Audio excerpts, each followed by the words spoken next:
good afternoon classmate. My name is Eric Shakur. I'm second year student at Brokenshire College, Davao. And for today's RD, I'm going to make perineal care for women. And before starting, I will explain first what is perineal care.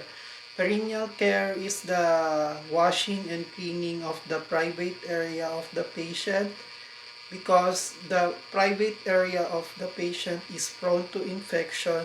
It should be washed daily, at least daily, or and and if your loved one is also suffer from this, you can do it. And for the incontinence, and that's it. Thank you. I hope you learn from my blog for today and continue watching, and we will gonna start it now. Bye. This is the perineal care for women. Thank you.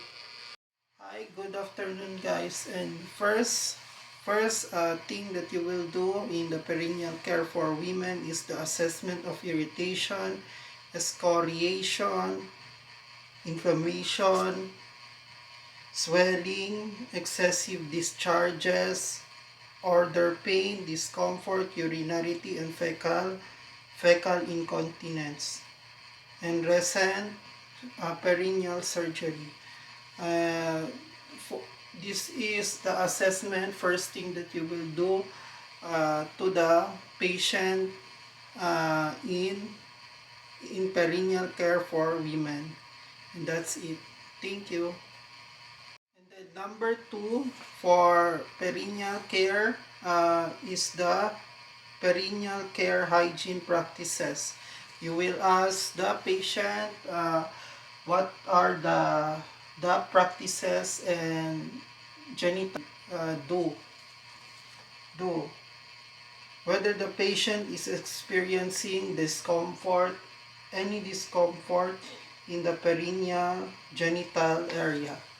You will just ask the patient uh, what is genital practices and self-care abilities, and ask her if there are discomfort in her in her genital area. And that's the step 2 in perineal care for women. Step in the perineal care is to prepare all the equipments. So I have a basin, small basin in here, 2 gloves, forceps, a small trash bag, a bag for the trash, cotton balls, and 3 linen. This is my equipments being prepared in doing the perineal care. So rationale for us to be prepared in doing a nursing care duties and job also. And that's it. This is the third step in the perineal care for women. The third step, and after preparing the procedure, the equipments to the client, and the third step is the procedure. First thing that you will do is to explain to the client what you are gonna do. Hi, my name is Eric Shakur, ma'am. I'm your nursing student for today. I will do a perineal care for you, ma'am. Is it okay? And then she will say yes. Yes. And then explain to her, I will do a perineal care, ma'am, so that your private area will be clean. Is it okay, ma'am? And then explain it again. Perineal care, ma'am, is a cleaning for your private area so that to avoid an infection, and it should be washed at least daily. So I will do it, ma'am. Is it okay? Okay. And then after clarifying on it, you can now do the second step is to wash your hands.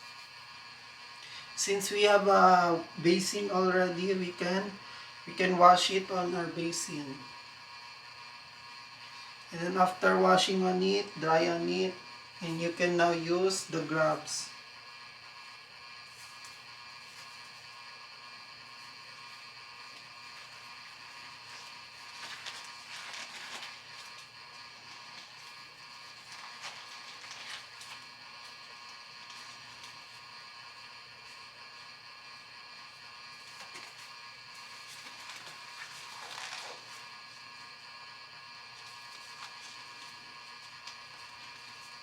And then after using the gloves, provide the privacy to the client. And then the next step is to fold the bottom part of the linen up to expose the perineal area of the client. And then put a linen on the bottom of the client's thigh. So I will put it here.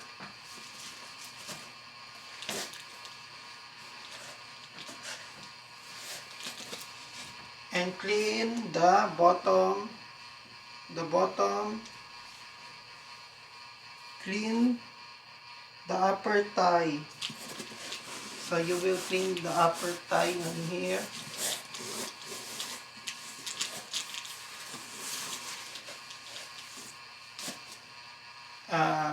And that's it. That is the third step in the perineal care. For the fourth step of the perineal care for women is to tell the client to have a position, back-lying position. So she will face over there, right sideways, like this.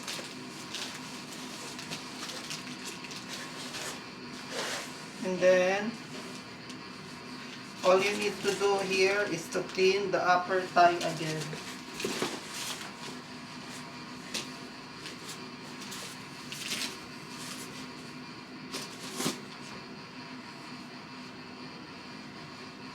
So put a soap on here, soap,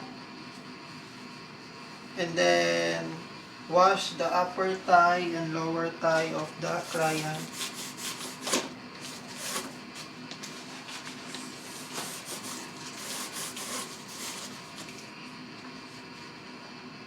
And that's the fourth step in the perineal care.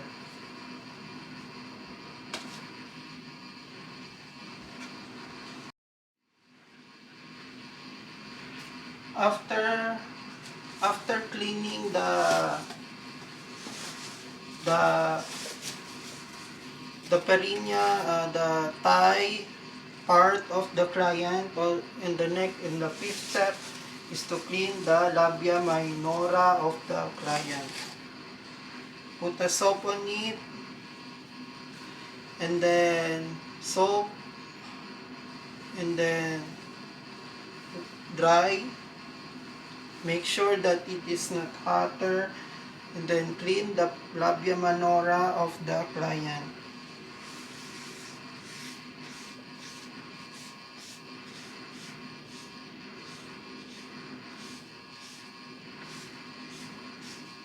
In every stroke, you use another towel. So I have another towel in here.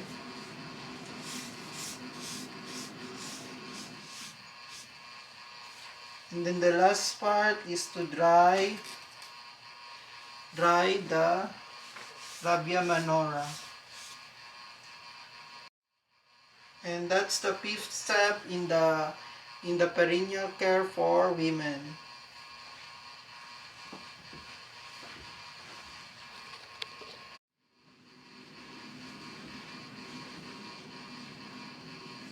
And now after cleaning the labia minora, inspect now the swelling or has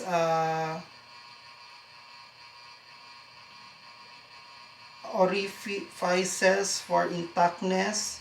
Inspect the particular around the urethra and clean. And then next you will do is to clean the buttocks of the client. We'll clean on it and then ask her to turn around sideways far away from you.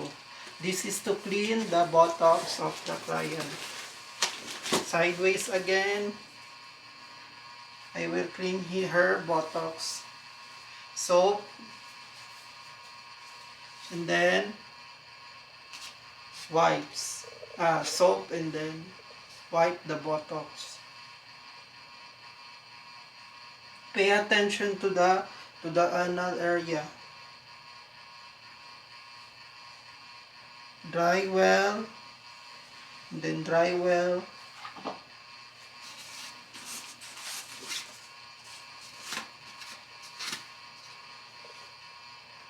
Dry well and apply a perineal pad as needed from the front to the back.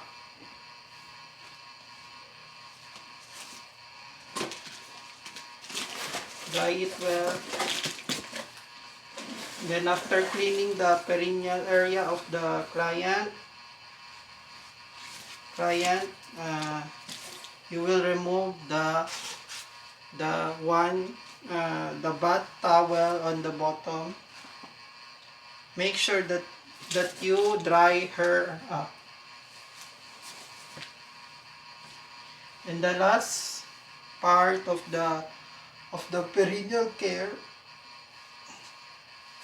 is to document unusual findings such as redness, documentation, skin breakdown, discharges, or any localized tenderness. Document. And that's it, guys. Thank you for watching. That is the perineal care for women. I hope you enjoy it, guys, and thank you for watching. Hi guys, that's the end of my perineal care RD. I hope you enjoy it, guys, and continue watching. And for now, that's the end. And thank you for watching, guys. Perineal care again is